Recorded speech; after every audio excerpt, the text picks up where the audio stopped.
పెద్దమ్మ అమ్మ పొద్దుగలడిసింది కనబడతలేదు.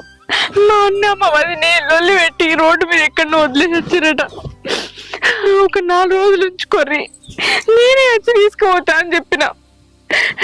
నేను వచ్చి చెప్పిపోయాక కూడా వాళ్ళు వినకుండా ఎక్కడో వచ్చారు. మీ అన్నకు అసలు బుద్ధి ఉందా?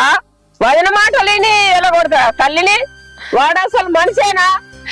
ఏమో పెద్దమ్మ, నాకేం అర్థమైతలేదు. మొన్నటి దాకా మంచిగా ఉన్నాడు, ఇప్పుడిప్పుడే గిట్ల తయారైండు. ఏమున్నా కూడా అమ్మ ఏం సంపాదించిందని నేను అమ్మని చాదాలి అని ఎటుపడితే మాట్లాడుతుండు. మొన్న గప్పట్లనే అన్నదాశ్రమం లేచెత్తామంటే అద్దు 4 రోజులు ఉంచుకొని నేను వచ్చి తీసుకుపోతా అని చెప్పొచ్చిన. మళ్ళీ మధ్యలో రాలే. ఒకసారి వచ్చి చూసిపోదామని వెళ్ళొచ్చిన. వచ్చేసరికి అమ్మను బయటకు నూకెత్తారు. ఏది వదిన గిట్ల ఎత్తున్నావు అంటే, మీ అమ్మ నాకు భారమైంది, నేను నా ఇంట్లో ఉంచుకోలేను, అంత ప్రేమ ఉంటే నువ్వే తీసుకుపోయి చాలు అని మాట్లాడింది. దాని ముల్లే మూట అన్ని బయట పడేసారు. ఒక 4 రోజులు ఒప్పుకోవట్టు నేను నా ఇంటికి నేను తీసుకుపోయి నా తల్లిని నేను చదువుకుంటా అంటే అప్పుడు సరే అన్నది.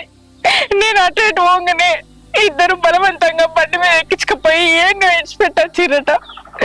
ఎక్కడ కనిపిస్తలేదు పెద్దమ్మ.